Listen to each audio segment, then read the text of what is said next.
பரிசுத்த ஆவி உங்களிடத்தில் வரும்போது நீங்கள் பலனடைந்து எருசலேமிலும் யூதேயா முழுவதிலும் சமாரியாவிலும் பூமியின் கடைசி பரியந்தமும் எனக்கு சாட்சியாய் இருப்பீர்கள் என்றார். இங்கே நம்ம பார்க்கிறோம், பரிசுத்த ஆவி உங்களிடத்தில் வரும்பொழுது நீங்கள் பலனடைவீர்கள்.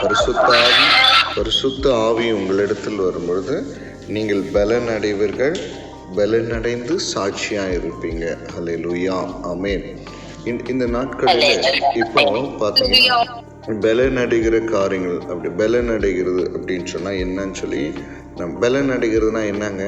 பலனடைகிறதுனா என்ன? நோயிலிருந்து விடுதலை பெற்று நம்ம ஆரோக்கியமா இருக்கிறது, பாவத்திலிருந்து ஆவிக்குரிய ஜீவியத்துல பலனடைகிறது, கர்த்தருக்காக எழுதணும். வேற சொல்லுங்க. இப்போ பார்த்தீங்கன்னா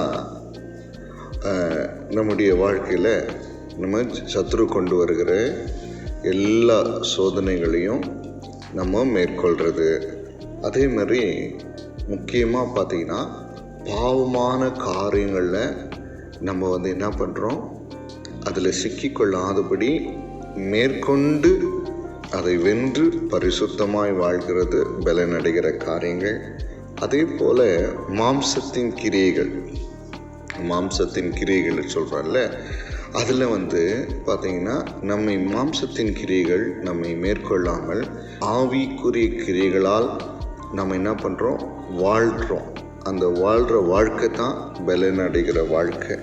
அதுக்கப்புறம் சூழ்நிலைகளுக்கு ஏற்றவாறு நம்முடைய வாழ்க்கையை அமைத்து கொள்ளாமல் எப்படிப்பட்ட சூழ்நிலை வந்தாலும் நம்முடைய விசுவாசத்தை காத்து கொள்கிறதற்கு பாருங்கள், அதெல்லாம் பலனடைகிற வாழ்க்கைகள். ஒரு மனுஷன் எப்போது இப்படிப்பட்ட பலனான வாழ்க்கையை வாழ முடியும் அப்படின்னு சொல்லி பார்க்கும்போது, தேவனுடைய ஆவியை பெற்றால்தான் நம்மளால் என்ன பண்ண முடியும், பலனடைகிற வாழ்க்கையை நாம் வாழ முடியும். இன்றைக்கி கிறிஸ்துவ வாழ்க்கை என்பது நிறைய பலகீனமான காரியங்கள் இருக்கிறதுனால தான் அநேக நேரத்தில் சோர்வுகளும் சரிங்களா தோல்விகளும் நம்முடைய வாழ்க்கையை சூழ்ந்து கொள்கிறது. இங்கே பார்க்கிறோம், ரோமர் 8வது அதிகாரம் 9வது வசனம் 10வது வசனத்தை வாசிங்க. ரோமர் 8ஆம் அதிகாரம் 9வது வசனம் 10வது வசனம். தேவனுடைய ஆவி உங்களில் வாசமாய் இருந்தால் நீங்கள் மாம்சத்துக்குட்பட்டவர்களாய் இராமல் ஆவிக்குட்பட்டவர்களாய் இருப்பீர்கள். கிறிஸ்துவின் ஆவி இல்லாதவன் அவருடையவன் அல்ல. மேலும் கிறிஸ்து உங்களில் இருந்தால் சரீரமானது பாவத்தின் நிமித்தம் மரித்தாயும் ஆவியானது நீதி நிமித்தம் ஜீவனுள்ளதாயும் இருக்கும். இங்க நம்ம பார்க்கிறோம் இல்ல, தெளிவான ஒரு வெளிப்பாடு. பலனடைகிற வாழ்க்கை என்றால் என்ன? எப்பொழுது நாம் பலனடைவோம்? பரிசுத்த ஆவி நம்மோடு கூட இருக்கும்போது, நம்மிடத்தில் வரும்போது, நம்மில் வாசம் பண்ணும்பொழுது நாம் பலனடைவோம். பலனடைகிற வாழ்க்கைன்னு சொன்னால் என்னன்னு சொல்லி பார்க்கும்போது இதில் பார்த்தோம்னா சரிங்களா, தேவனுடைய ஆவி உங்களில் வாசமாயிருந்தால் நீங்கள் மாம்சத்துக்குட்பட்டவர்களாய் இராமல் ஆவிக்குட்பட்டவர்களாய் இருப்பீர்கள். கிறிஸ்துவின் ஆவி இல்லாதவன் அவருடையவன் அல்ல. மேலும் கிறிஸ்து உங்களில் இருந்தால் சரீரமானது பாவத்து நிமித்தம் மரித்ததாயும் ஆவியானது நீதி நிமித்தம் ஜீவனுள்ளதாயும் இருக்கும். இது எத்தனை பேருக்கு இன்னைக்கு நல்லா நமக்கு புரிதலோடு இந்த தேவனுடைய வார்த்தை இருக்குது அப்படின்னு சொன்னால் என்ன அர்த்தம்னா, பலனடைகிற வாழ்க்கை, பரிசுத்த ஆவியாகிய தேவன் நமக்குள்ளே வாசம் செய்யும்போது பலனடைகிற ஒரு வாழ்க்கை. அது என்ன பலனடைகிற வாழ்க்கைன்னா, பாவத்து நிமித்தம் சரீரம் செத்து போய் கிடக்கும். அப்படின்னா பாவம் செய்ய முடியாது. பிரைஸ் தி லார்ட், ஆமென்.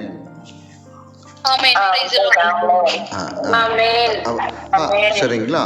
ஆனால் நீதி எப்பவுமே என்ன தெரியுமா இருக்கும், நீதி எப்பவுமே உயிருள்ளதாக இருக்கும். நீதிக்குரிய கிரிகள் எப்பவுமே உயிருள்ளதாக இருக்கும். இன்னைக்கு நம்முடைய வாழ்க்கையை நம்ம அனலைஸ் பண்ணி பார்க்கும், ஆராய்ந்து பார்க்கும் என்று சொன்னால், உண்மையாகவே மாம்சம் சரிங்களா, ஆவி எது நமக்குள்ளே வாழ்கிறது, எது வாழலை, அதை வச்சு தான் சரிங்களா பரிசுத்த ஆவியை பெற்று பலனடைந்து நாம் வாழ்கிறோமா என்கிறத தீர்மானிக்க முடியும். சரிங்களா? இப்போது கலாத்தியர் 5வது அதிகாரம் 19ஆம் வசனத்திலேருந்து 21வது வசனம் வரலாம் தெளிவாக நம்ம வாசிக்கலாம். சரிங்களா? கலாத்தியர் 5வது அதிகாரம் சரிங்களா 19வது வசனத்திலிருந்து 21வது வசனம் வரலாம்.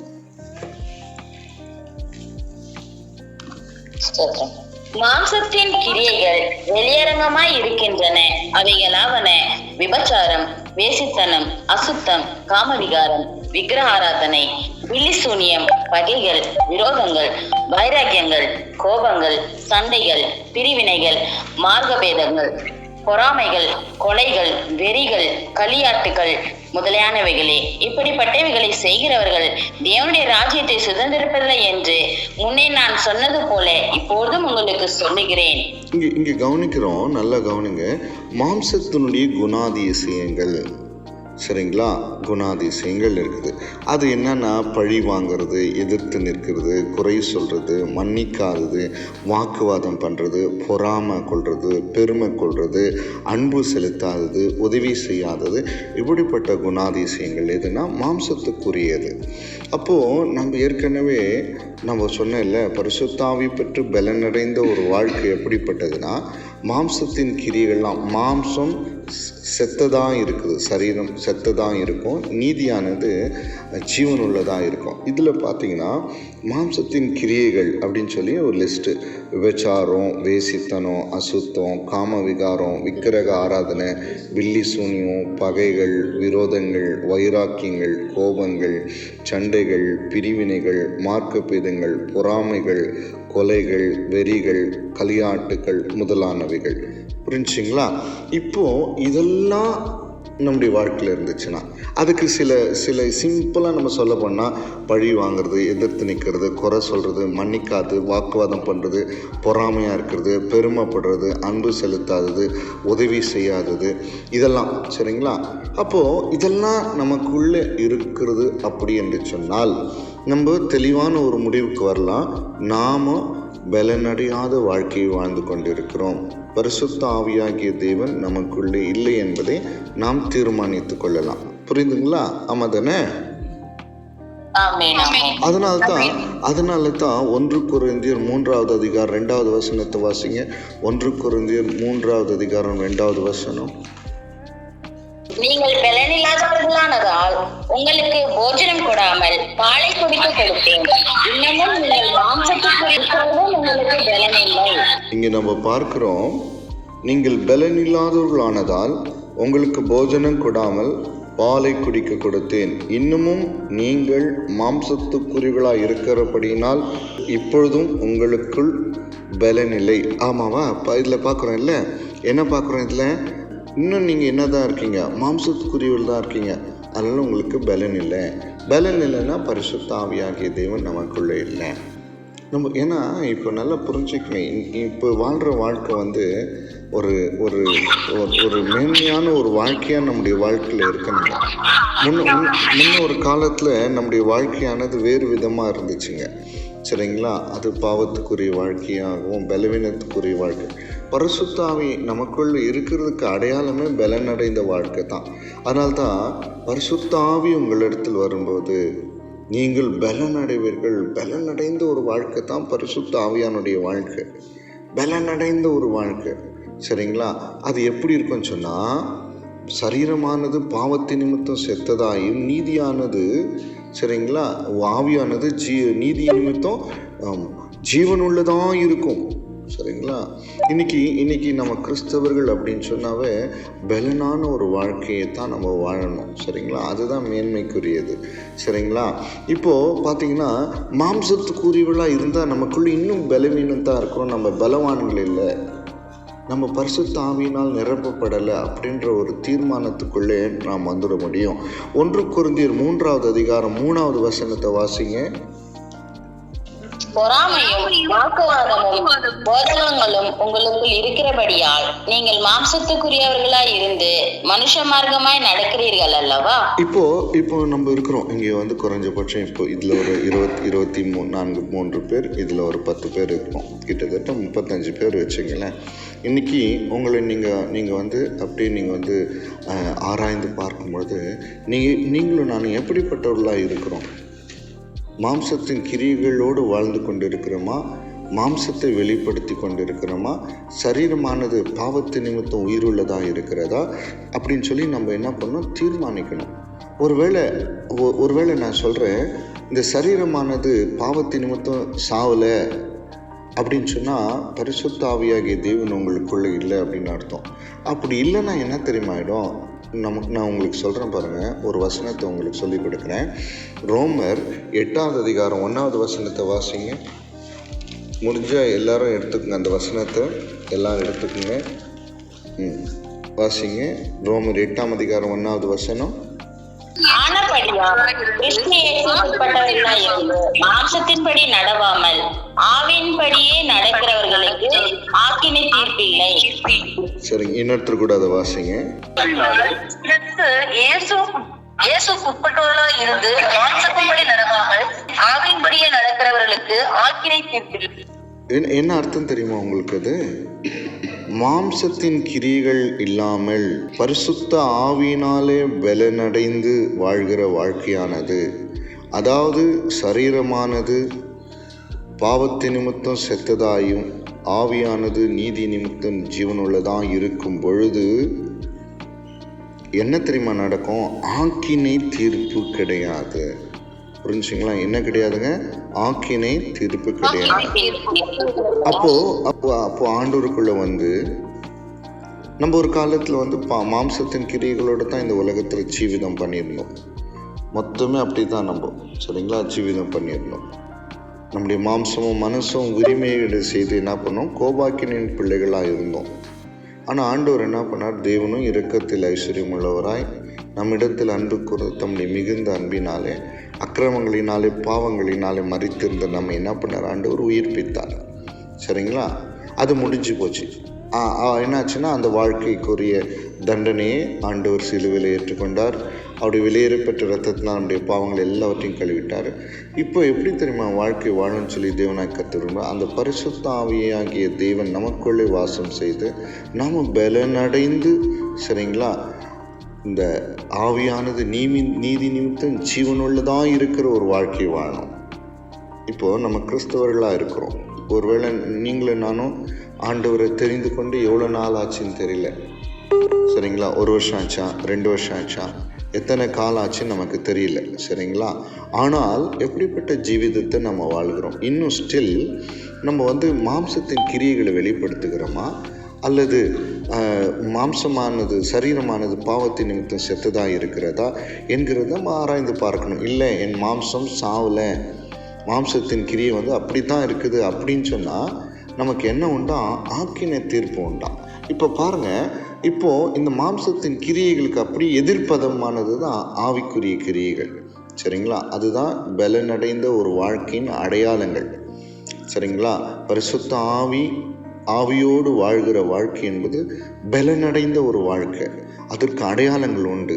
அந்த அடையாளம் தான் கலாத்தியர் 5ஆவது அதிகாரம் 22ஆவது வசனம், 23ஆவது வசனம், 24ஆவது வசனம்.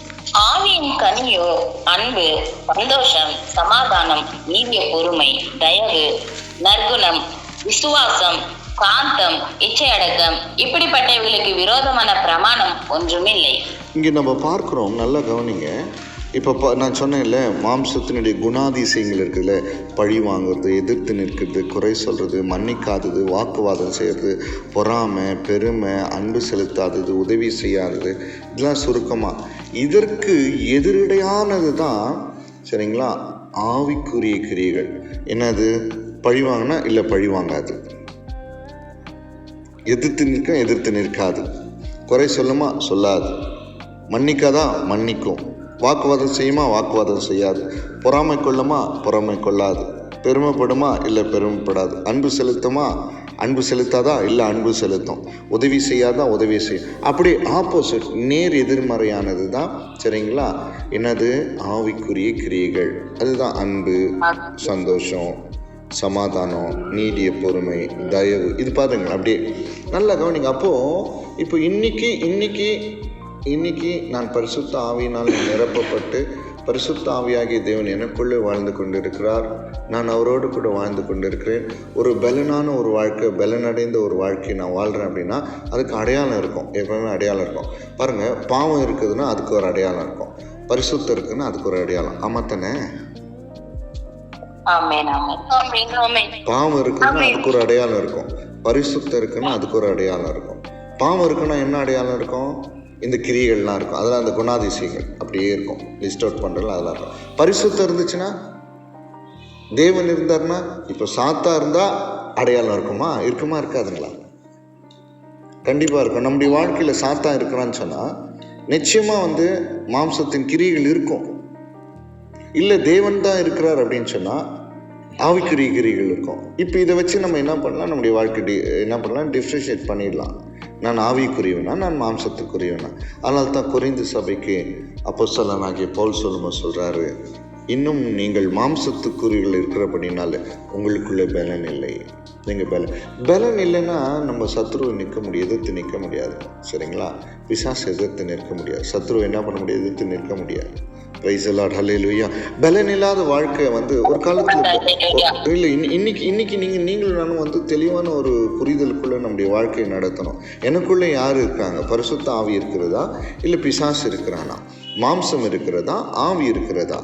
சரிங்களா? ஒருவேளை மாம்சத்துக்குரியவளாக நம்முடைய வாழ்க்கை இருக்கும் என்று சொன்னால் அதுக்கு என்ன இருக்குன்னா தண்டனை இருக்குது. சரிங்களா? எப்போ நம்ம ஆண்டவருக்குள்ளே ஞானஸ்தானம் பெற்று அவருடைய இரத்தத்தினால கழுவப்பட்டு நீதிக்குரிய வாழ்க்கை வாழ ஆரம்பிக்கும் போது இன்னும் மாம்சம் நம்முடைய வாழ்க்கையில் இருக்கும் பொழுது, சரிங்களா, இன்னைக்கு கூட பாருங்கள், கிறிஸ்துவ வாழ்க்கையில் உடனே இம்மீடியட்டாக பழி வாங்குறாங்க. தெரியுமா? இம்மீடியட்டாக பழி வாங்குறாங்க, இம்மீடியட்டாக குறை சொல்கிறாங்க. அன்பு செலுத்துது, மன்னிக்காதது, அன்பு செலுத்தாதது, பெருமை, நிறைய கேரக்டர் மாறாமே இருக்குது. தெரியுங்களா? அப்போ என்ன அர்த்தம்? சொல்லுங்க, என்ன அர்த்தம்? இன்னும் மாறவே இல்லை, நான் அப்படியே தான் இருக்கிறேன். அப்போ என்ன? பலனடைந்த வாழ்க்கை வாழல, பலனடைந்த வாழ்க்கை வரல. பரிசுத்த ஆவியாகிய தேவன் உங்களுக்குள்ளே இல்லை. நமக்குள்ளே இருக்கும்பொழுது நான் சொல்கிறேன் பாருங்க, வித்தியாசங்கள் உண்டு, வித்தியாசங்கள் இருக்கும். நமக்குள்ளே ஆண்டவர் இருந்தால் அதற்குரிய அடையாளம் இருக்கும், பிசாசு இருந்தால் அதற்குரிய அடையாளம் இருக்கும். நம்ம இன்னைக்கு ஆண்டவர் நம்மோடு தெளிவாக பேசுகிறார். என் பிள்ளைகளே, நம்ம என்ன பண்ணோம்? ஒரு வித்தியாசமான ஒரு வாழ்க்கையை, சரிங்களா, ஆவிக்குரிய ஒரு வாழ்க்கையை, பலனடைந்த ஒரு வாழ்க்கையை நம்ம என்ன பண்ணோம்? கண்டிப்பாக வாழ வேண்டும். ஹல்லேலூயா, ஆமென். இப்போ ரோமர் 8வது அதிகாரம் 8வது வசனத்தை வாசிங்க. ரோமர் 8ஆம் அதிகாரம் 8வது வசனம்.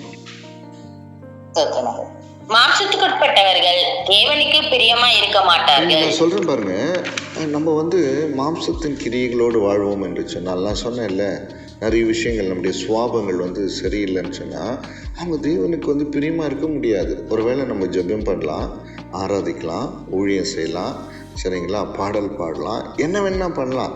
ஆனால் மாம்சம் உள்ள ஸ்டில் அந்த மாம்சத்தின் கிரியைகள் இருக்கும்பொழுது, அந்த மாம்சத்தின் கிரியைகள் இருக்கும்போது அவங்க தேவனுக்கு பிரியமாகவே இருக்க முடியாது. ஏன்னா உள்ள என்ன இருக்குது? சாத்தான் இருக்கான். சரிங்களா?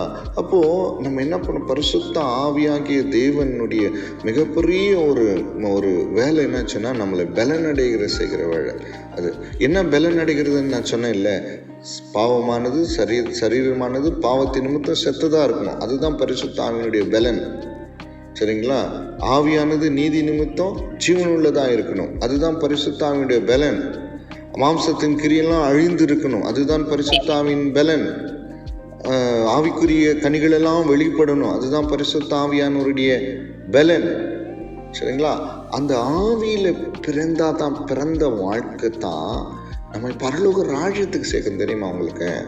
அதனால தான் ஆண்டவர் சொல்கிறாரு, யார்கிட்ட சொல்கிறாரு யோவான் 3ஆம் அதிகாரத்தில் பார்க்கும்போது, திருப்பிக் கொள்ளுங்க, யோவான் 3வது அதிகாரத்தில், சரிங்களா, நிக்கதேமுக்கிட்ட ஆண்டவர் சொல்கிறார், ஒருவன் ஜலத்தினாலும் ஆவியினாலும் பெறாவிட்டால் தேவனுடைய ராஜ்யத்தில் பிரவேசிக்க மாட்டான் என்று மெய்யாகவே உங்களுக்கு சொல்கிறேன். மாம்சத்தில் பிறப்பது மாம்சமாக இருக்கும், ஆவியில் பிறப்பது ஆவியாக இருக்கும். புரிஞ்சிட்டிங்களா? இப்போது நம்ம எல்லாருமே வந்து ஞானஸ்தானம் பெற்றிருக்கிறோம். அது ஜலத்தினால் பிறந்தது. ஆவியினால் பிறப்பதுன்னா என்ன தெரியுங்களா? ஆவியினால் பிறப்பது என்னன்னா, பாவத்தை ஜெயித்து வாழ்கிற வாழ்க்கை, பாவத்தை அழித்து வாழ்கிற வாழ்க்கை, தேவன் விரும்புகிற காரியங்களை நிறைவேற்றுகிற வாழ்க்கை, தேவன் வெறுக்கிற காரியங்களை சரிங்களா என்ன பண்ணுறது ஒழித்து வாழ்கிற வாழ்க்கை. இதுதான் பரிசுத்த ஆவியின் பலன். இதுதான் ஆவிக்குரிய வாழ்க்கையாக இருக்கிறது. அது எப்போ தெரியுங்களா? அந்த பரிசுத்த ஆவியாகிய தேவன் நமக்குள்ளே வாசம் பண்ணி சரிங்களா. அதனால தான் ஆண்டவர் சொல்கிறாரு பாருங்கள், வாசிக்கலாம். 1 கொரிந்தியர் 3:16 வாசிங்க. 1 கொரிந்தியர் 3:16 வசனம். நீங்கள் தேவனுடைய ஆலயமாய் இருக்கிறீர்கள் என்று தேவனுடைய ஆவி உங்களில் வாசமாய் இருக்கிறார் என்றும் அறியாது இருக்கிறீர்களா? இங்கே நம்ம பார்க்கிறோம், ஆண்டவர் சொல்றார் நீங்கள் வந்து தேவனுடைய ஆலயம். ஏன்னா இன்னும் தெளிவாக நம்ம அதை வந்து உறுதிப்படுத்தணும் அப்படின்னு சொன்னால், இன்னும் நம்ம தெளிவாக இந்த வசனத்தை உறுதிப்படுத்தணும்னு சொன்னால் 1 கொரிந்தியர் 6:19 வசனம், உங்கள் சரீரமானது நீங்கள் தேவனாலே பெற்றும் உங்களில் தங்கியும் இருக்கிற பரிசுத்த ஆவியினுடைய ஆலயமாக இருக்கிறது என்றும் நீங்கள் உங்களுடையவர்கள் என்றும் உங்களுடையவர்கள் அல்லவென்றும் அறியீர்களா? இப்போ பார்த்துட்டிங்களா? அது பார்த்தீங்களா? உங்கள் சரீரமானது எப்படின்னா, தேவனாலே பெற்றும் உங்களில் தங்கியும் இருக்கிற பரிசுத்த ஆவியினுடைய ஆலயமாக இருக்கிறது என்றும் நீங்கள் உங்களுடையவர்கள் அல்லவென்றும் அறியீர்களா? இப்போ புரிஞ்சிச்சிங்களா? அப்போ ஆண்டவர் தங்குகிற ஆலயம் சொன்னால் அங்கே என்ன இருக்கணும்? பரிசுத்த ஆவி தங்குகிற அங்கே பரிசுத்த, அதாவது கேட்டுட்டு பதில் சொல்லுங்க. அதாவது என்ன இருக்கணும்னா, பலனடைந்த வாழ்க்கை இருக்கணும். பலனடைந்த வாழ்க்கை இருக்கணும் சரிங்களா? பலன் இல்லாத வாழ்க்கை இருக்கக்கூடாது. ஏன்னு சொன்னால் இது தேவனுடைய ஆலயம், பரிசுத்த ஆவியானவர் தங்குகிற இடம். நம்ம அவருடைய கிடையாது, நம்ம ஆண்டவருடையவர்கள். அப்போது மாம்சம் முழுசும் என்ன பண்ணியிருக்கோம்? அழிந்திருக்கணும். இன்னைக்கு தேவன் கிரியை செய்யாமல் போகிறதற்கு சபைகளிலும் தனிப்பட்ட வாழ்க்கையிலும் தேசத்துலேயும் தேவனாகி கர்த்தர் கிரியை செய்ய முடியாமல் போனது காரணம், கிரியை செய்யாமல் கூடாமல் போகிறது காரணம், ஆராதனையில் ஒரு வெற்றியும் ஆராதனையுடைய ஒரு மகிமையும் ஆராதனையில் ஒரு ஜெயம் வராமல் போகிறது காரணம் என்னன்னு சொன்னால், இன்னும் இந்த தேவன் தங்குகிற ஆலயம் சரிங்களா தீட்டுப்படுகிறதா இருக்கிறது. இன்னும் நிறைய விஷயங்கள் பாருங்கள், நம்ம சொல்கிறோம் ஆவிக்குரியன்னு சொல்கிறோம், நிறைய பேரை மன்னிக்காமல் இருக்கிறோம் தெரியுமா? ஆவிக்குரியன்னு சொல்கிறோம், நிறைய பேர் மேலே அன்பு செலுத்தாமல் இருக்கிறோம். ஆவிக்குரியன்னு சொல்கிறோம், நிறைய பேர் ஏற்றுக்கொள்ளாமல் இருக்கிறோம். ஆவிக்குரியல் என்றோம், இன்னும் பெருமை இருக்கிறது. ஆவிக்குரியல் என்று சொல்கிறோம், அடுத்தவர்களை குறை கூறுகிறோம். ஆவிக்குரியல் என்று சொல்கிறோம், இன்னும் விசுவாசத்தில் குறைபாடுகளாக இருக்கிறோம். ஏன் இதெல்லாம் என்னது? இதெல்லாம் இன்னும் அன்பு செலுத்துறதில்ல, நீடிய பொறுமையோடு இருக்கிறதில்ல, தயவை காமிக்கிறதில்ல சரிங்களா, விசுவாசமாக இருக்கிறதில்ல. இதெல்லாம் வந்து எதை காமிக்கிறது தெரியுங்களா? எதை காமிக்கிறது? நம்ம ஆவிக்குரியவர்கள் இல்லை, ஆவிக்குரியவர்கள் அல்ல என்பது காமிக்கிறது. இன்னைக்கு நான் உங்களுக்கு சொல்கிறேன், இல்லை, இப்படிப்பட்ட வாழ்க்கை என்பது நம்மை ஆக்கினை தீர்ப்புக்குள்ளாக நம்ம என்ன பண்ணோம்? நடத்திடும். இன்னொரு விஷயம் என்னென்னா, பரலோகத்தில் நம்மளை என்ன பண்ணாது? சேர்க்காது. அதனால தான் ஆண்டவர் சொல்கிறார், ஒரு ஜனத்தினாலும் ஆவினாலும் பிராவிட்டால் தேவனுடைய ராஜ்யத்தில் பிரவேசிக்க முடியாது. தேவனுடைய ராஜ்யத்தில் என்ன பண்ண முடியாது? பிரவேசிக்க முடியாது. இன்னைக்கு பாருங்க, நிறைய விஷயங்கள் வந்து நம்மகிட்ட இன்னும் நம்மோடவே இருக்குது, அப்படியே இருக்குது. நம்முடைய சுவாபங்கள் அப்படியே இருக்குது. பரிசுத்த ஆவியானவர் இருக்கிறதுக்கு அடையாளமே என்னன்னு சொன்னால், மாம்சத்தின் கிரிகள் முழுவதுமாக அழிக்கப்படுகிறது பாருங்க. அதுதான் பரிசுத்த ஆவியாகிய தேவன் நமக்குள்ள இருக்கிறதுக்கு அடையாளம். யாராவது ஒருத்தர் கேட்டால், பரிசுத்த ஆவியாகிய தேவன் உங்களுக்குள்ள இருக்கிறாரா என்று சொன்னால், ஆம் என்று சொல்லும்போது நம்ம யோசிச்சு சொல்லணும், உண்மையாவா இருக்கிறா? மாம்சத்தின் கிரிகள் முழுவதுமாய் அழிக்கப்பட்டு இருக்கணும். ஆவிக்குரிய கிரிகள் அப்படியே வெளியரங்கமாக இருக்கும். நம்மளை பார்த்தாவே சொல்லிடுவாங்க, பரிசுத்தம் உள்ளவங்க, விசுவாசம் உள்ளவங்க, சகிக்கிறவங்க, அன்பு செலுத்துறவங்க, தாழ்மை உள்ளவருங்க, குறை சொல்லாதுங்க. இதெல்லாம் வந்து அந்த பலனடைந்த ஒரு வாழ்க்கை. சும்மாவே நான் பரிசுத்த ஆவியை பெற்றுட்டேன், அபிஷேகம் எனக்குள்ள இருக்கிறது அப்படின்னு சொல்றதெல்லாம் இல்லை, வாழ்க்கை கிடையாது. ஒரு அடையாளத்துக்குரிய வாழ்க்கை தான் பரிசுத்த ஆவியானவர். நீங்கள் பலன் அடைந்து சாட்சியா இருப்பீங்க. சாட்சி நம்மளை பார்த்தாவே சாட்சியா இருக்கும். எங்கே? யூதேயா, எருசலேம், சமாரியா, பூமியின் கடைசி பரியந்தம் வீடு, உறவுகள், சரிங்களா, நம்மை சுற்றி இருக்கிறவர்கள், இந்த உலகத்தில் இருக்க எல்லாமே நம்மளை குறித்து சாட்சி சொல்கிற ஒரு வாழ்க்கையாய் நம்முடைய வாழ்க்கை இருக்கணும். அதுதான் பலன் அடைந்த ஒரு வாழ்க்கையாக இருக்கிறது. இப்போ பாருங்கள், நல்லா கவனிங்க. நான் ஒரு சின்ன விஷயம் சொல்கிறேன். 2 பேர் சண்டை போடுறான்னு வச்சுங்களேன். ஒரு உலக மனுஷனும் ஒரு தேவனுடைய பிள்ளையும் சண்டை போடுறாங்கன்னா, அவன் அடிச்சிட்டான்னா, திரும்பி அடிச்சிட்டோன்னு வச்சுங்களேன், உலக பிரகாரமாக மாம்சம் ஜெயிச்சிச்சின்னு அர்த்தம். சரிங்களா, மாம்சமானது ஜெயிச்சிச்சின்னு அர்த்தம். ஆனால் அவன் அடிக்கும்பொழுது நம்ம அடி வாங்கிட்டு பரவாயில்ல சகித்து கொள்கிறோம் பாரு. அப்போது மாம்சம் தோற்குது, மாம்சம் தோற்கிறது, ஆவி ஜெயிக்கிறது. எத்தனை பேர் புரிஞ்சிட்டீங்க? ஒருத்தர் நம்ம கேவலமாக பேசுகிறாங்கன்னு வச்சுக்கோங்க. ஒருத்தர் கேவலமாக பேசுகிறாங்கன்னு வச்சுங்களேன், நல்லா கவனிங்க. ஒருத்தர் கேவலமாக பேசுகிறாங்க, நம்ம பேசலை, நம்ம பேசலை, நம்ம விட்டுடுறோம். அப்போது நம்மளுடைய மாம்சம் சொல்லும், நீ தோற்று போயிட்டேன். ஆனால் உண்மையில் நம்ம தோற்கலை, நம்ம ஜெயித்து இருக்கிறோம். அதுதான் ஆவிக்குரிய வாழ்க்கை. புரிஞ்சு? ஆமாம், அதுதான் ஒரு நம்முடைய மாம்சம் சொல்ல, நீ தோத்துட்ட பாரு, அவன் எவ்வளோ கேவலமாக பேசினான், அவனை எதிர்த்து நீ ஒரு வார்த்தை பேசல, அவன் ஒன்று அடித்தான், எடுத்து திருப்பி அடிக்கல, இவ்வளோ கேடு செய்தான், அவனுக்காக நீ ஜபிக்கிற, அவன் அவ்வளோ உனக்கு தொந்தரவு கொடுத்தான், ஆனாலும் அவன் மேலே அன்பு செலுத்துற. மாம்சம் சொல்லும், நீ தோத்துட்டு இருக்கிறேன்னு, ஆனால் ஆவி சொல்ல, நீ ஜெயிக்கிற. அதுதான் பரிசுத்த ஆவியினுடைய பலத்தின் வாழ்க்கை. அது அதனால தீமையோட நீ எதிர்க்காத, உன் சத்ருவை சிநேகி, உன்னை துன்பப்படுத்துக்காக ஜெபம் பண்ணு. இதெல்லாம் ஏன் ஆண்டவர் நம்ம சொல்லி கொடுத்தாருன்னா, தேவனுடைய குணாதிசயங்கள். பரிசுத்த ஆவியானுடைய வாழ்க்கை என்பது தேவனுடைய சாயலை வெளிப்படுத்துகிற ஒரு வாழ்க்கை. ஆண்டவர் நம்மளை பார்த்தா இவன் தேவனுடைய பிள்ளை, ஆமாம், அவ்வளோதான். அதுதான் இன்னைக்கு சபையில் தேவை, அதுதான் குடும்பத்தில் தேவை, அதுதான் தேசத்துக்கு தேவை, அதுதான். காந்தியடிகள் ஒரு முறை சொன்னாரா, அண்ணல் காந்தியடிகள், நான் கிறிஸ்துவை நேசிக்கிறேன், கிறிஸ்தவர்களை நேசிக்க மாட்டேன். கிறிஸ்துவை நான் நேசிக்கிறேன், ஆனால் கிறிஸ்தவர்களை நான் நேசிக்க மாட்டேன். ஏச்சுன்னா, கிறிஸ்து அவருடைய குணாதிசயங்கள்லாம் அப்படியே நிறைவான குணாதிசயங்கள், ஆனால் கிறிஸ்தவர்கள் அவங்களுடைய குணாதிசயங்கள்லாம் சரி கிடையாது. பைபிள் என்ன சொல்லுதோ அதுக்கு எதிர்மாறாக நடக்கிறவர்கள். அதனால் கிறிஸ்தவர்களை நான் என்ன பண்ண மாட்டேன், நேசிக்க மாட்டேன். கிறிஸ்துவை நான் நேசிக்கிறேன்னு சொன்னாங்க.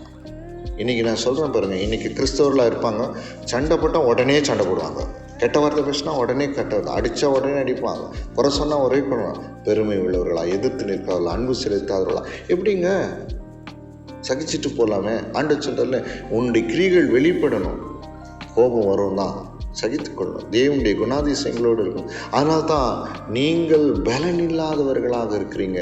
ஏன்னா ஸ்டில் நீங்கள் மாம்சத்துக்குரியவர்களாக இருக்கிறீங்களே. இன்னைக்கு நமக்கு என்ன அடையாளம்? நம்முடைய அடையாளம் என்ன? தேவனுடைய பிள்ளை. தேவனுடைய பிள்ளைன்னா என்ன அடையாளம்? ஆமாம், ஆவிக்குரிய கனிகள் தான் நமக்கு அடையாளமாக இருக்கிறது. நம்ம தோற்று போகலை, சரிங்களா? நம்ம தோற்று போகலை, நம்ம ஜெயித்து கொண்டு இருக்கிறோம். மாம்சம் தோற்கும்போது ஆவி ஜெயிக்கும், ஆவி தோற்கும்போது மாம்சம் ஜெயிக்கும். புரிஞ்சு கொள்ளுங்க. அதனால தான் மாம்சமும் ஆவியும் ஒன்றுக்கொன்று இச்சிக்கிறது. ஆமாம், ஒன்றுக்கொன்று என்ன பண்ணுமா, இச்சித்துக்கணும். மாம்சம் ஜெயிக்கணும்னு நடக்கும்போது ஆவி ஜெயிக்கணும்னு சொல்லி போராடணும். என்னைக்கு மாம்சம் தோற்கிறதோ அன்றைக்கு ஆவி ஜெயிக்கிறது. ஆவி தோற்று போச்சுன்னா நீங்கள் ஆவிக்குரியவர்கள் அல்ல. இன்னைக்கு ஏன் ஆண்டவர் நம்மளை பார்த்து அநேக மக்கள் ஆண்டவர்கிட்ட ஏன் வர்றதில்லை தெரியுங்களா? ஏன் வர்றதில்லை? கர்த்தருடைய ஆலயத்துக்கு நம்மளை பார்த்து கடந்த காலங்களிலே, கடந்த நூற்றாண்டுகளிலே ஆண்டவருடைய பிள்ளைகள்னா அவங்க அவங்களுக்கு அக்மார்க்கு, அந்த முத்திரை அவங்களுக்கு இருக்கும். இவங்க இப்படி தான் அன்பு செலுத்துவர்கள், சகிக்கிறவர்கள், மென்மையானவர்கள், ஆறுதல் சொல்கிறவர்கள், ஏற்றுக்கொள்கிறவர்கள், குறை சொல்லாதவர்கள், தாழ்மை உள்ளவர்கள். அவங்களுடைய குணாதிசயங்கள் அப்படி இப்போ கிறிஸ்தவர்கள் அப்படி கிடையாதுங்க. அவங்கெல்லாம் பயங்கரமான இன்னும் அந்த மாம்சத்தின் கிரியில் அழியாதவர்களாக இருக்கிறாங்களே. அப்போது நம்ம பலனடைந்த ஒரு வாழ்க்கை நமக்குள்ளே இல்லை, பரிசுத்த ஆவி நமக்குள்ளே இல்லை. உண்மையாக சொல்கிறாங்களே, பரிசுத்த ஆவியாகிய தேவன் மாத்திரம் நம்முடைய வாழ்க்கையில் இருப்பார் என்று சொன்னால் நம்முடைய முழு மாம்சத்துக்குரிய குணங்கள் எல்லாமே மாறி போயிடும். அதுக்கு தான் நீங்கள் வாஞ்சிக்கணும், அதுதான் வாஞ்சிக்கணும். ஆண்டவரே, என் வாழ்க்கை தேவ சாயலாய் மாற்றப்படுகிற ஒரு வாழ்க்கையாக வாழணும் ஆண்டவரே. நான் நடந்து போகும்போது எல்லாம் சொல்லணும், ஓ இவன் தேவனுடைய மகன், தேவனுடைய மகள் என்று சொல்லி எல்லாமே சொல்லணும் ஆண்டவரே. இன்றைக்கி நிறைய பேர் என்ன நினைக்கிறாங்கன்னா, சர்ச்சுக்கு வந்த உடனே கார் வந்துச்சுன்னா, வீடு கட்டிட்டோன்னு சொன்னால், நல்ல வேலை கிடைச்சினா, வாழ்க்கை அமைச்சு, நல்ல ஸ்கூலில் சேர்த்துட்டோம், இப்படி இப்போ நிறைய இடம் வாங்கிட்டோம், இதெல்லாம் எனக்கு ஆசீர்வாதம், இதெல்லாம் மேன்மை, இதெல்லாம் கிறிஸ்துவத்தில் எனக்கு கிடைத்தது. இல்லை, அதெல்லாம் கிடையாதுங்க. இன்னைக்கு அதெல்லாம் உண்மையான ஆசீர்வாதம் என்னன்னு சொன்னால் பலன் அடைகிற வாழ்க்கை தான். பரிசுத்த ஆவி உங்களிடத்தில் வரும், நீங்கள் பலன் அடைவீர்கள். இன்னைக்கு ஒருவேளை நீங்கள் பலன் அடையலைன்னா இன்னும் பரிசுத்த ஆவியான தேவனை இன்னும் நீங்கள் முழுமையாக பெற்றுக்கொள்ளலை. இன்னைக்கு நம்ம பெற்றுக்கொள்ளணும் முழுமையான. நம்மளை பார்த்தாவே சரிங்களா, சிலர் பார்ப்பேன் முகம் கோணிச்சிட்டு போவாங்க, கேட்டால் சொல்லுவாங்க, இப்படி பண்ணிட்டா அதனால் பார்க்க முடியல, பேச முடியல. நோ, இன்னைக்கு நம்முடைய வாழ்க்கை என்பது மாற்றத்துக்குரிய ஒரு வாழ்க்கையாய் இருக்கணும். நமக்குள்ளே ஆண்டவர் இருக்கிறாரா, பிசாசு இருக்கிறார். பிசாசு இருந்தால் எப்பவுமே மாம்சத்துக்குரிய வெளிப்பட்டுட்டே இருக்கும். பொறாம அந்த இடத்துல இருக்கும், பெருமை இருக்கும், கோபம் இருக்கும், மார்க்க பேதங்கள் இருக்கும், சூனியங்கள், மந்திரங்கள் எல்லாமே இருக்கும் அங்கே. ஆனால் அது தேவன் இருந்தால்னா அன்பு இருக்கும், சாந்தம் இருக்கும், சமாதானம் இருக்கும், விசுவாசம் இருக்கும், தயவு இருக்கும், நீடிய பொறுமை இருக்கும், பழி வாங்காது. இன்னைக்கு எப்படிப்பட்ட ஒரு வாழ்க்கை. ஆனால் நல்லா கவனிச்சுக்கொள்ளுங்க, ஆண்டவர் சொல்கிறாரு, யாரெல்லாம் கிறிஸ்துக்குள்ளே வந்துட்டு மாம்சத்துக்குரியவா நடக்காமல் ஆவிக்குரியா வராங்க அவங்களுக்கு ஆக்கினே திருப்பு இல்லை. யாரெல்லாம் ஆண்டவருக்குள்ளே வந்துட்டு மன்னிக்கப்பட்டு, அதுதான் அந்த வசனம் சொல்லுது, ரோமர் 8:1 கிறிஸ்துவுக்குட்பட்டவர்களாக இருந்து அப்படின்னா என்ன தெரியுங்க அர்த்தம்? கிறிஸ்துவுக்குள்ளே பாவங்கள் மன்னிக்கப்பட்டு ஆண்டவருடைய இரத்தத்தினாலே நீதிமானாக்கப்பட்டு திரும்ப மாம்சத்தினுடைய கிரியைகளை செய்தால் அவங்களுக்கு ஆக்கினை தீர்ப்பு உண்டு. யாரெல்லாம் கிறிஸ்துவுக்குட்பட்டவர்களாக இருந்து மாம்சத்துக்குட்பட்டவர்களாயிராமல் ஆவிக்குட்பட்டவர்களாக இருக்கிறவர்களுக்கு மாத்திரமே ஆக்கினை தீர்ப்பு இல்லை. இன்றைக்கி நான் சொல்கிறேன் பாருங்கள், நம்ம எல்லாம் ஒன்று கூடி ஆராதிக்கிறோம்ல, அந்த ஆராதனையில் தேவ வல்லமை வெளிப்படணும்னா நம்ம பரிசுத்த ஆவியாகிய தேவனை பெற்று பலனுள்ள ஒரு வாழ்க்கை வாழும்போது தான் அந்த ஆராதனை மகிமை இருக்கும், தேவன் வெளிப்பட முடியும். உதடுகளால் ஆண்டவரை துதித்து உள்ளத்திலே ஆண்டவரை விட்டு தூரமாக இருக்கிற மாம்சத்தின் கிரியைகள் எல்லாம் நாம் விட்டு அழிக்க வேண்டும். இன்னைக்கு இன்னும் மாறல தெரியுமா? காரணம், பரிசுத்த ஆவியாகிய தேவனை நீங்க பெற்றுக்கொள்ளலை. உங்களுக்குள்ள அவர் இருந்தால் இப்படி தான் இருப்பீங்க. இருள் இருந்தால் இருள், வெளிச்சம் இருந்தால் வெளிச்சம். இருள் இருந்தால் இருளினுக்குரிய காரியம் இருக்கும், வெளிச்சம் தான் வெளிச்சத்துக்குரிய. எப்பவுமே இந்த ரெண்டும் ஒன்றா இருக்காது. உலகம் பாதி ஏசாமி பாதி இருக்க மாட்டார். ஒன்று இருந்தால் பாவம் இருக்கணும், ஒன்று இல்லைனா பரிசுத்தம் இருக்கணும். ஒன்று இருந்தால் தேவன் இருக்கணும், தேவன் இருக்கணும். ஒன்று இருந்தால் சாத்தான் இருக்கணும். ஒன்று இருந்தால் ஒளி இருக்கணும், இன்னொன்று இருள் இருக்கணும். ஒளியும் இருளும் கொஞ்சம் கொஞ்சம், சாத்தானும் தேவனும் கொஞ்சம் கொஞ்சம் இருக்காது. இன்னைக்கு அப்படிப்பட்ட ஜீவிதத்தை தான் ஆண்டவர் இருக்கு. அதனால தான் கொரிந்து சபைக்கு சொல்றாரு, நீங்கள் இன்னும் மாம்சத்துக்குரியவர்களாக இருக்கிறபடினால் உங்களுக்குள்ளே பலன் இல்லை, உங்களுக்குள்ளே பலன் இல்லை. அப்போதான் இந்த ஆராதனை தான் ஆண்டவருடைய சமூகத்தில் போய் சேரும். இந்த ஜெபந்தான் ஆண்டவர் ஏற்றுக்கொள்கிற ஜெபமா இருக்கும். இந்த ஊழியம்தான் வெற்றி உள்ள ஊழியமா இருக்கும். எத்தனை பேருக்கு புரியுதுன்னு தெரியல. இன்னைக்கு மாறணும். ஆண்டவருடைய சமூகத்தில் போய், ஆண்டவரே பரிசுத்த ஆவியாகிய தேவனே உம்முடைய பரிசுத்த பலத்தினால் என்னை நிரப்புவீராக ஆண்டவரே. ஏன்னு சொன்னா அப்படிப்பட்ட மெய்யான ஒரு வாழ்க்கை தான் சரிங்களா. எப்படி பாருங்க, பாவத்தை ஜெயிக்கிற வாழ்க்கை சரிங்களா, சூழ்நிலையை ஜெயிக்கிற வாழ்க்கை, பிசாசை ஜெயிக்கிற வாழ்க்கை சரிங்களா, மாம்சத்தின் கிரியைகளை ஜெயிக்கிற வாழ்க்கை தான் பரிசுத்த ஆவியின் பலனான வாழ்க்கை. அது எப்படி தெரியுமா? தேவனை வெளிப்படுத்துகிற வாழ்க்கையாய், பலனுக்கு ஏது வாழ்க்கையாய், அநேகரை நீதிக்குட்படுத்துகிற வாழ்க்கையாய் இருக்கும். ஹல்லேலூயா, ஆமென். ஆமா, இன்னைக்கு உங்களை ஆராய்ந்து பாருங்க. உட்காருங்க, கொஞ்ச நேரம் போயிட்டு உட்காருங்க. உங்களுக்குள்ளே என்ன மாம்சத்தின் கிரியைகள் இருக்கிறது? பெருமை இருக்குதா? பொறாமை இருக்குதா? வாக்குவாதம் செய்து இருக்குதா? மன்னிக்காத குணம் இருக்குதா? ஏற்றுக்கொள்ளாத குணம் இருக்குதா? குறை சொல்கிற குணம் இருக்குதா? எதிர்த்து பேசுகிற குணம் இருக்குதா? கோபம் இருக்கா? எல்லாத்தையும் ஆராய்ந்து பார்த்து, ஆண்டவரே, பரிசுத்த ஆவியாகிய தேவன் நீர் எனக்குள்ளே வரும்பொழுது தான் நான் பலன் அடைவேன். ஆண்டவரே, நான் நீர் இல்லாத வாழ்க்கை, பலன் இல்லாத வாழ்க்கை, அது மாம்சத்தின் கிரியைகளை வெளிப்படுத்துகிற வாழ்க்கை. ஆண்டவரே, மாம்சம் எப்போதும் என்ன தெரியுமா? மாம்சம் தேவனுக்கு விரோதமான பகை. அது சரிங்களா? மாம்சம் இருந்துச்சுன்னா எப்பவுமே அது தேவனுக்கு விரோதமான பகையாக இருந்துட்டுமே இருக்கும். அது தேவனுக்கு கீழ்ப்படிய செய்யாதது. சரிங்களா? எப்படி என்றால், மாம்ச சிந்தை தேவனுக்கு விரோதமான பகை. அது தேவனுடைய நியாயப்பிரமாணத்துக்கு கீழ்ப்படியக்கூடாமல் இருக்கிறது. சரிங்களா? அது எப்பவுமே அது என்ன ஆகுது? தேவனுக்கு கீழ்ப்படியாது. தேவனை எதிர்த்து நின்றுட்டே இருக்கும். இன்னைக்கு தெய்வ சமூகத்தில் நம்ம ஒப்பு கொடுக்கலாம். தெய்வ பிள்ளையை சொல்கிறேன், காலம் கடந்து போயிட்டு இருக்கிறது. இன்னும் நம்ம நிறைய காலம் கடவுளை ஆண்டவரோடு கூட இருக்கிறோம். இன்னும் பலனில்லாத ஒரு வாழ்க்கையாக இருக்கிறோம். சரிங்களா? இன்னைக்கு தெய்வ சமூகத்தில் ஒப்பு கொடுக்கலாம். அப்போதான் உங்கள் மூலயமா தேவன் வெளிப்பட முடியும். இன்னைக்கு சொல்கிறேன், உங்கள் மூலயமா ஆசீர்வாதம் வரும். உங்கள் மூலயமா சத்ரு தோற்கடிக்கப்பட முடியும். உங்கள் மூலயமா சபையில் மகிமை விளங்கப்படும். உங்கள் ஊழியத்தை தேவன் வல்லமையா ஆமேன். அப்படிப்பட்ட கிரியைகள் இன்னைக்கு தேவ சமூகத்தில் ஒப்பு கொடுத்து, ஆண்டவரே, என் பலகீனமான வாழ்க்கை மாறணும். ஆண்டவரே, என் மாம்சத்துக்குரிய வாழ்க்கை மாறணுமே ராஜனே. இந்த வாழ்க்கை என்பது தேவனை எதிர்த்து நிற்கிற வாழ்க்கை. ஆண்டவரே, தேவனுக்கு கீழ்ப்படிய கூடாமல் செய்கிற வாழ்க்கை. ஆண்டவரே, இது என்னை ஆக்கினை தீர்ப்புக்குட்படுத்துகிற வாழ்க்கை. ஆண்டவரே, பரலோக ராஜ்யத்தில் என்னை கொண்டு போக முடியாதபடிக்கு தடை செய்கிற ஒரு வாழ்க்கை. ஆண்டவரே, இன்னைக்கு எத்தனை பேர் உங்களால் இடரல் அடைஞ்சிருக்காங்க? யோசித்து பாருங்க. உங்களுடைய குணாதிசயங்களை பார்த்து எத்தனை பேர் தேவனிடத்தில் வந்திருக்கிறாங்க? இல்லை உங்களுடைய குணாதிசயங்களை பார்த்து எத்தனை பேர் தேவனை விட்டு விலகி இருக்கிறாங்க? நீங்கள் இதெல்லாம் அக்கௌண்டபிள். இதெல்லாம் எல்லாமே அக்கௌண்டபிள். இன்னைக்கு தெளிவாக என்னால் தான் தேவனை வேற யார் தேவனை வெளிப்படுத்த முடியும்? சொல்லுங்க பார்க்கலாம். யார் தேவனை வெளிப்படுத்த முடியும்? யார் மூலியமா தேவன் வெளிப்படுவார்?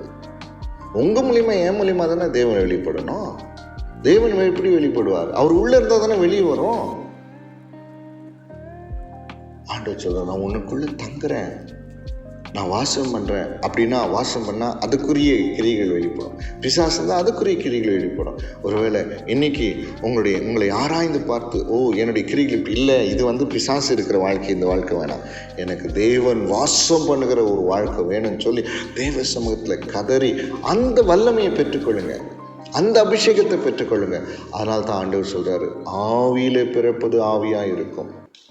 ஒருவன் ஜலத்தினாலும் ஆவியினாலும் பெறாவிட்டால் தேவனுடைய ராஜ்யத்தில் பிரவேசிக்க முடியாது. தேவனுடைய ராஜ்யத்துக்கு போக முடியாது. இன்னைக்கு தேவன் ராஜ்யத்துக்கு போக முடியாது. இவ்வளோ நாள் கிறிஸ்துவனா வாழ்ந்துட்டேன், ஆண்டவர்கிட்ட போகவே முடியாது. அன்லெஸ் அன்டில் உங்களுடைய குணங்கள் மாறலைன்னா. இன்னைக்கு நம்மளை பார்த்தாவே அப்படியே ஒரு முத்திரை போடணும். நீங்கள் தேவனுடைய பிள்ளை முத்திரை போடணும். உங்களை பார்த்தாவே நீ ஆண்டவருடைய பிள்ளை முத்திரை போட்டுடணும். சகித்து கொள்ளுங்க, தாழ்மையாக இருங்க, அன்பு செலுத்துங்க, பரிசுத்தமாக இருங்க, எதிர்த்து நிற்காதீங்க. என்ன பண்ணிட முடியும்? ஆண்டவர் சமூகத்தில் ஒப்பு கொடுங்க. ஆண்டவரே, தீமை செய்கிறாங்களா? ஆண்டவரே, என்னால் தீமை செய்யக்கூடாதுன்னு சொல்லியிருக்கீங்க, நான் தீமை செய்ய மாட்டேன். ஆண்டவரே, அவங்களுக்கு நீதி செய்யுங்க, அவங்க மனமாற்றத்துக்குள்ளே வாங்க. என்னை பார்த்து தான் அவங்க பரலோகத்துக்கு வரணும். ஆண்டவரே, எனக்கு நீர் உதவி செய்யுங்க. ஆண்டவரே, நான் அன்பு செலுத்தின. ஆண்டவரே, அவங்கள அரவணைக்கணும். ஆண்டவரே, ஒரே ஒரு உண்மையான ஒரு கிறிஸ்தவர்கள் இருந்த ஒரு ஊரில் இருந்தான்னு வச்சுங்க, அந்த ஊர் மொத்தமே மாறிடும். ஒரே ஒரு கிறிஸ்தவ குடும்பம் உண்மையாக இருந்துச்சுன்னா அந்த சபை மொத்தமே மாறிடும். சரிங்களா? ஒரே ஒரு உண்மையாக சின்சியராக ஆண்டவர் பரிசுத்த ஆவியை பெற்ற வாழ்க்கையை மாத்திரம் வாழ்வார்னு சொன்னால் முழு குடும்பமும் சரி, முழு சபையும் மாறிடும். முழு அந்த ஊரே மாறிடும். அம்மா, அங்கே ஒருத்தர் இருக்கிறாங்க, அவங்க கிறிஸ்தவங்க, அவங்க ரொம்ப அன்பு நிறைந்தவங்க, கோபம் வராது, கெட்ட வார்த்தை பேச மாட்டாங்க, சகித்து கொள்வாங்க, பரிசுத்தமானவங்க. அவங்கக்கிட்ட போனால் எனக்கு சமாதானமாக இருக்கும், அவங்கக்கிட்ட பேசினா சந்தோஷம் எனக்கு, அவங்களுடைய வார்த்தைகள் எனக்கு ஔஷதம், அவங்க எனக்கு ஜெபம் பண்ணால் எனக்கு அவ்வளோ இஷ்டம். எனக்கு அவங்க என்ன சொன்னாலும் நான் கேட்டுருவேன், ஏன்னா அவ்வளோ நல்லவங்களாம் அவங்க இருக்கிறாங்க. பார்த்தீங்களா பார்த்தீங்களா கொர்நேலியை குறித்து சாட்சி சொல்கிறாங்க, நல்லவனும் நற்சாட்சி பெற்றவனுமாக இருந்தான். இதுதான் ஆவி பெற்ற ஒரு மனுஷனுடைய வாழ்க்கை. எப்படி இருந்தானா? நல்லவனும் நற்சாட்சி பெற்றவனாக இருந்தான். ஆமா, நீதிமானும் தேவனுக்கு பயந்தவனும் யூத ஜனங்கள் எல்லாராலும் நல்லவன் என்று சாட்சி பெற்றவனுமாகிய கொர்நேலியு. சொல்லணும், நீதிமான் சொல்லணும், தேவனுக்கு பயப்படுறவங்க சொல்லணும். நம்மளை பார்த்தா ஐயோ இவங்கெல்லாம் கிறிஸ்தவங்க, இவங்கெல்லாம் சர்ச்சுக்கு போகிறவங்க, பா வானாடாப்பா, இவங்களால படுற கஷ்டங்கிறது பாரு, நம்மளுக்கு ஞானஸ்தானம் எடுத்துட்டு சபைக்கு போயிட்டு இப்படிலாங்கிறாங்க பாரு, இவங்கெல்லாம் எப்படி, இவங்கெல்லாம் கடவுளுடைய பிள்ளையா அப்படின்னு சொல்லி நம்மளை குறித்து கேவலமாக கேலியாக பேசும்போது ஆண்டவர் அங்கே இல்லை. இன்னைக்கு தேவ பிள்ளையே, நீங்கள் பரிசுத்த ஆவி உங்களிடத்தில் வரும்போது நீங்கள் பலன் அடைவீர்கள். தேவ சமூகத்தில் பரிசுத்த ஆவியாகிய தேவனே, நீர் எனக்குள்ளே வரும்போது நான் பலன் அடைவேன் ஆண்டவரே. சரீரமானது பாவத்தின் நிமித்தம் செத்ததாயும் ஆவியானது நீதி நிமித்தம் உயிர் ஜீவன் உள்ளதாய் இருக்கும் ஆண்டவரே. அப்படிப்பட்ட மகிழ்ச்சியான வாழ்க்கையை நான் வாழ்ந்து பரலோக ராஜ்யத்தில் தகுதி பெற பிரவேசிப்பதற்கு எனக்கு நீர் உதவி செய்யுங்க ஆண்டவரே. எனக்கு நான் கிறிஸ்து இயேசுக்கு உட்பட்டவனா இருந்து ஆண்டவரே மாம்சத்துக்குரியவர்களாயிராம ஆவிக்குரியவர்களாக இருக்கும்போது எனக்கு ஆக்கினை தீர்ப்பில்லை ஆண்டவரே சொல்லி ஆண்டவருடைய சமூகத்தில் உங்களை தாழ்த்தி ஒப்பு கொடுக்கும் போது தேவ மகிமை உங்கள் மூலமா வெளிப்படும். தேவ பிள்ளையே, தேவ ஆராதனை, நீங்க பண்ற ஆராதனை தேவ சமூகத்துக்கு போவோம், நீங்க பண்ணுற ஜெபம் தேவ சமூகத்துக்கு போவோம், நீங்க செய்கிற ஊழியம் கர்த்தரிடத்துல போவோம். தேவ பிள்ளையே, இன்னைக்கு உங்களை தாழ்த்தி ஒப்பு கொடுப்போம். இது இல்லைன்னு சொன்னால் இன்னைக்கு சொல்கிறேன் பாருங்க, பலனில்லாத வாழ்க்கை, மாம்சத்தினுடைய கிரியைகளை வெளிப்படுத்துகிற வாழ்க்கை, பிசாசு இருக்கிற வாழ்க்கையாக இருக்கிறது. தயவு செய்து மனம் திரும்பவும். கர்த்தர் நமக்கு ஒரு சந்தர்ப்பத்தை கொடுத்திருக்கிறார். கர்த்தர் உங்கள் ஒவ்வொருவரையும் ஆசீர்வதிப்பாராக. ஜெபம் பண்ணணும். ஜெபம் செய்வோம். எங்கள் தாயும் தந்தையுமாகிய எங்கள் அன்பு கடவுளே, நாங்கள் துதிக்கிறோம், ஸ்தோத்தரிக்கிறோம் சுவாமி. இது ஆண்டவரே, இந்த ஆண்டின் வழியாக நடைபெறுகிறதான இந்த ஊழியத்திற்காக நம்மை துதிக்கிறோம். அநேக மக்கள் பயன்பெறும் வகையில் சுவாமியுடைய மகன் வழியாக அநேக தேவ பிள்ளைகளை ஒரு கருவியாய் இந்த வழியிலே பயன்படுத்தி நம்முடைய ஊழியத்தை செய்யும்படியாய் கர்த்தனை செய்து வருகிற இந்த கிருபைக்காக ஊழியத்திற்காக நன்றி படைக்கின்றோம். இதிலே செய்தி அளிக்கிறவர்கள் ஆண்டவரே, இதை கேட்கிற மக்கள் எல்லாரையும் இப்படி கருத்தில் ஒப்பு கொடுக்கிறோம் சுவாமி. இது முடி நாம மகிமைக்கான ஒரு திருப்பணியாக கர்த்தனில் பயன்படுத்துக்காக நன்றி செலுத்துகிறோம். அது ஆயிரமாவது இந்த வீடியோவை வெளியிடுகிற இந்த பெரும் ஆசீர்வாதத்தை மகனுக்கு இந்த ஊழியத்தின் வழியான கொடுத்திருக்காய். ஸ்தோத்திரம் சுவாமி. இன்னும் அநேக ஆயிரங்களை கடந்து செல்ல ஆண்டவர் நீங்க கிருபை செய்ய வேண்டியா நாங்கள் செபிக்கிறோம். தூய ஆவியானவர் இவர்களோடும் இவர்களுடைய இந்த குழுவினரோடும் ஆண்டவரே நீர் தொடர்ந்து இவர்களோடு இருந்து வழிநடத்த வேண்டுமாய், இன்னும் தரிசனங்களை கொடுத்து ஊழியங்களை செய்ய ஆண்டவர் நீ உதவி செய்ய வேண்டுமா. அருமை இரட்சகர் இயேசு கிறிஸ்துவின் மூலம் வேண்டிக் கொள்கிறோம் எங்கள் ஜீவனுள்ள நல்ல பிதாவே. ஆமென்.